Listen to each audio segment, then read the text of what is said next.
Ladies and gentlemen, there is a wonderful news for साधना.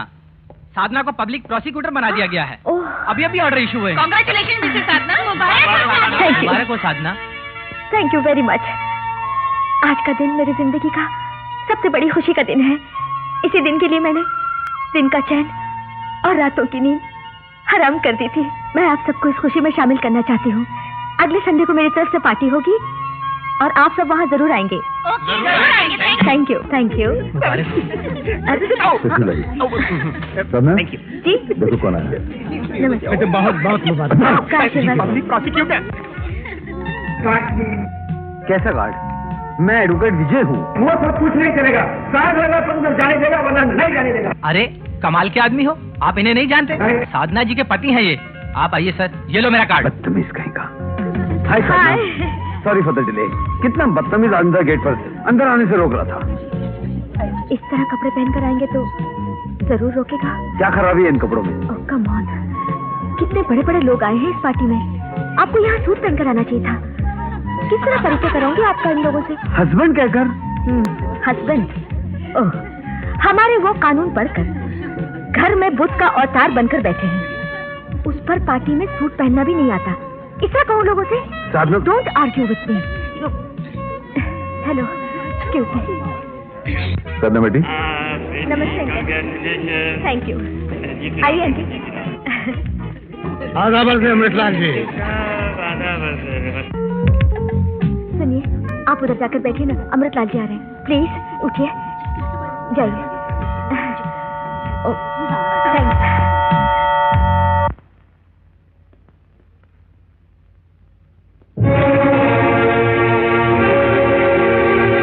साधना, साधना, साधना, मुझे भूख लगी है. उफ. अरे क्या कर रहे हैं आप? गाना क्यों बंद कर दिया? मैंने गाना इसलिए बंद कर दिया ताकि मेरे दिल के दर्द की आवाज तुम्हारे कानों तक पहुंच सके. दर्द? कौन सा दर्द है आपको? क्या तुम्हें एहसास है कि मैंने खाना नहीं खाया अब तक?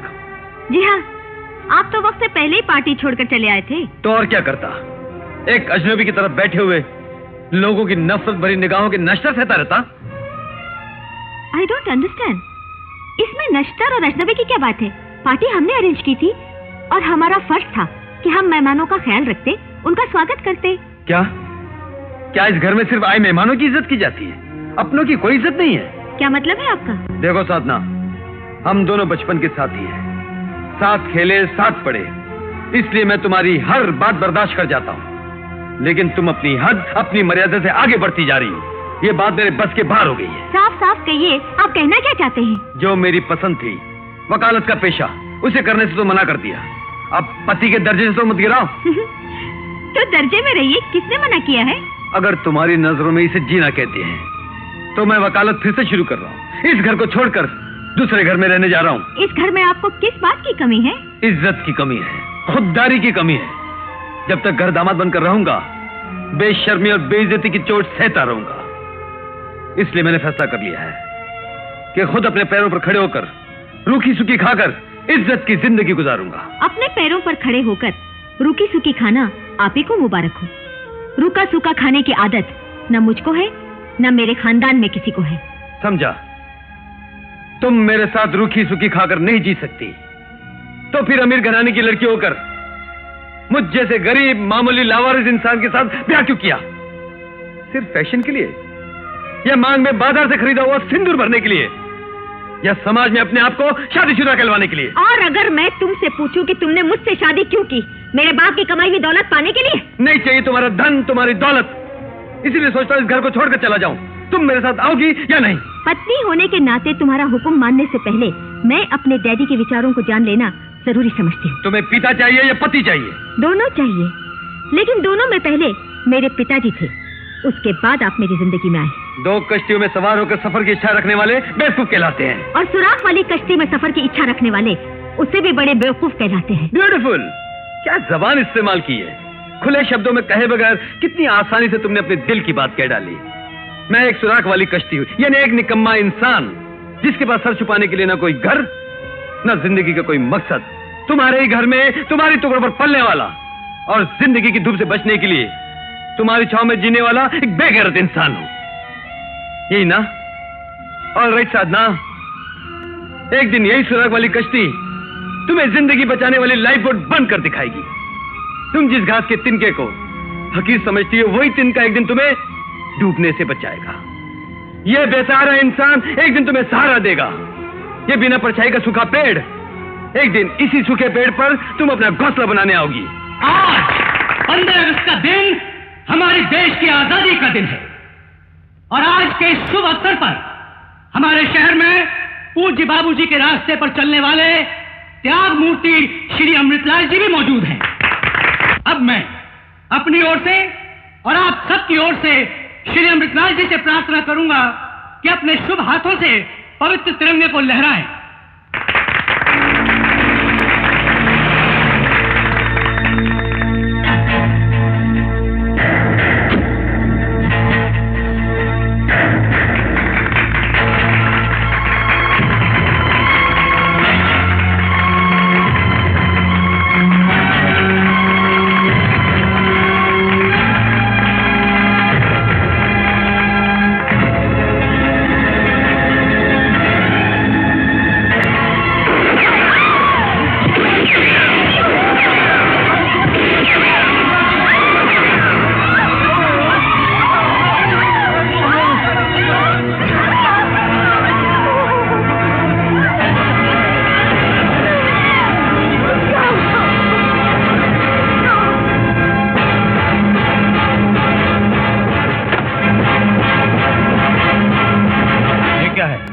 कौन है आप? मैं एक खूनी हूँ और सेठ अमृतलाल का खून करके आई हूँ। क्या? अमृतलाल जी का खून? हाँ, इसी रिवॉल्वर से किया है। ये मेरे पति का रिवॉल्वर है जो पनवेल पुलिस स्टेशन में सर्किल इंस्पेक्टर है। हवलदार, बंद कर दो इन्हें। चलो। हाथ छोड़ो।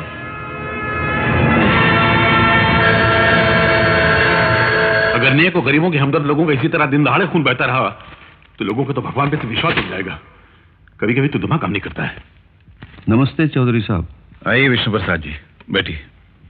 नमस्ते। हम लोग अभी अमृतलाल जी की हत्या का जिक्र कर रहे थे। जब हम लोग का ये आलम है कि ये खबर सुनकर हमारी रूह कांप गई है तो आप पर जाने की अभी होगी। आप तो उनके करीबी दोस्त थे, सारे दान धर्म के काम आप ही के हाथों हुआ करते थे। चौधरी साहब, मैं दरअसल उन्हीं की हत्या के केस के सिलसिले में आपसे कुछ बातें करने आया था। केस का तो सवाल ही पैदा नहीं होता विष्णु प्रसाद जी। वो हत्यारों तो सीधे फांसी के तख्ते पर चढ़ने वाली है। उसने हजारों लोगों की मौजूदगी में कत्ल किया, उसकी तस्वीरें उतारी की जो अखबारों में छप चुकी हैं, फिर उसने पुलिस में जाकर खुद अपना रिवॉल्वर सरेंडर किया, इकबाल जुर्म किया। ये मुकदमा तो आईने की तरह साफ है। It's an open shut case. What do you से बेटी? हाँ बिल्कुल, आप बिल्कुल फिक्र मत कीजिए पुजारी जी, उस लड़की को फांसी होकर रहेगी। मैं उस लड़की को फांसी लगवाने के लिए नहीं, उसे फांसी से बचाने के लिए आपसे मदद मांगने आया हूँ। जी हाँ, इस केस को लड़ने के लिए कोई वकील आगे नहीं आ रहा है। तो आप मेरे पास चले आए? जी। और ये उम्मीद लेकर कि मैं अमृतलाल जी जैसे इंसान को उनकी मौत के बाद मुजरिम साबित करके उस लड़की को फांसी से बचा लूंगा। अगर आप ऐसा करेंगे तो आप धर्म की सेवा करेंगे, इंसानियत की खिदमत करेंगे, इंसाफ का सर दुनिया में ऊंचा कर देंगे चौधरी साहब। विष्णु प्रसाद जी, लगता है अमृतलाल जी की मौत के सदमे ने आपका दिमागी तवाज़ुन बिगाड़ दिया। आप बहकी बहकी बातें कर रहे हैं। मैं बिल्कुल होश में हूँ चौधरी साहब। आप अमृतलाल जी के बारे में कुछ नहीं जानते। वो 2 सूरतों वाला इंसान था। देखने में देवता लगता था, लेकिन असलियत में वो गुनाहों का देवता था। पर्दे के पीछे उसकी गोरख धंधे वाली सूरत नहीं देखी आपने चौधरी साहब?